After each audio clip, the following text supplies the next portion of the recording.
नमस्कार सांगमाने कौन आप अलरेडी चाष करें यही वीडियोटी हूँ आपण मान कारण आज आम जो इनसेक्ट बा जो पोक विषय कथा हूँ जदि आप पोक को कंट्रोल करेंगे ना ताहले आपणकर पूरापूरी अलरेडी फसल बर्बाद होदी आप कंट्रोल करने ताहले आप सक्सेसफुली भाव आप अलरेडी फसल करें। चलते से ही पोक जाना आगु जो चाषी भाई मैंने नुआ कर आम चैनल को आसी आम चैनल को सब्सक्राइब कर पाखरे थे बेल आइकन को प्रेस करें कारण नुआ नुआ वीडियो आप प्रथम देखिपारे। चलते डेरी न कर आम टॉपिक उपर प्रथम आमर कमेंट बॉक्स रे आपण मतामत जनातु कौन आपण एरिया रे अलरेडी कह जाए ना झुडुंग कह जाए ना बारबाटी कह जाए आम कमेंट बॉक्स माध्यम आपण मतामत जनातु। अलरेडी फसल सबुठारु इनसेक्ट अटैक होता है एथमध्यरु गोटे हूँ फ्रूट बरर आ गोटे हूँ एफिड्स। आज आम वीडियो माध्यम पूरापूरी डिटेल्स कथा एफिड विषय एफिड्स केमितिकार आपड़ चिन्हे केमिति एवं एफिड्स को आप कंट्रोल केमिति करेंगे पूरापूरी आज आम डिटेल्स कथा। प्रथम देखूँ मो पाखे देखिपे ये हूँ एफिड्स जदि आम ओडिया कहवा ये हूँ कला जौ पोक। एफिड्स विभिन्न प्रकार रंग आसी था जमीक नील कलर आसी था ब्लैक कलर आसी था विभिन्न प्रकार कलर आसी था ये हूँ आम ब्लैक कलर एफिड्स। जदि आपणकर अलरेडी फसल एफिड्स अटैक हो कंट्रोल करवाटा अति सहज।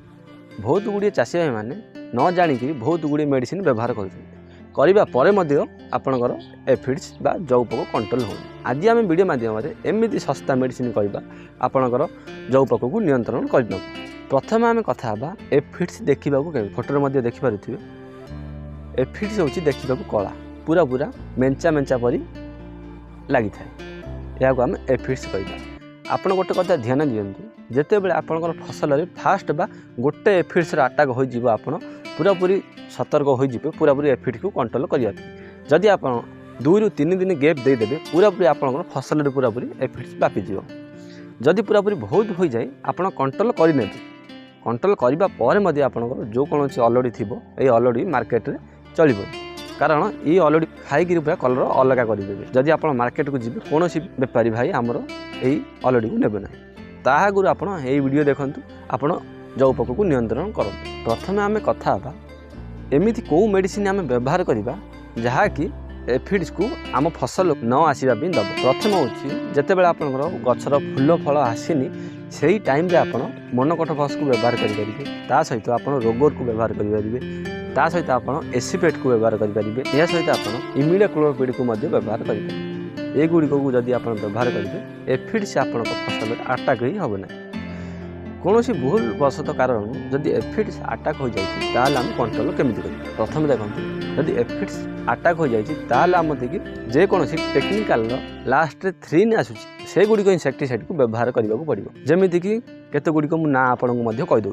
प्रथम है साइप्रोमेथ्रिन द्वितीय है डेल्टामेथ्रिन 3 नंबर है लेम्डासाइलोथ्रिन एगुड़िक है थ्रिन जेकोसी गोटे इनसेक्टिसाइड को व्यवहार करके आप जौ पोक बा एफिड्स को नियंत्रण करेंगे। यह व्यतीत जदि आपंकर हार्वेस्टिंग चली आप कौन व्यवहार करेंगे आर सबुठार बेस्ट इनसेक्टिसाइड हूँ इमिडाक्लोरोपिड एवं प्रोफेनोफॉस।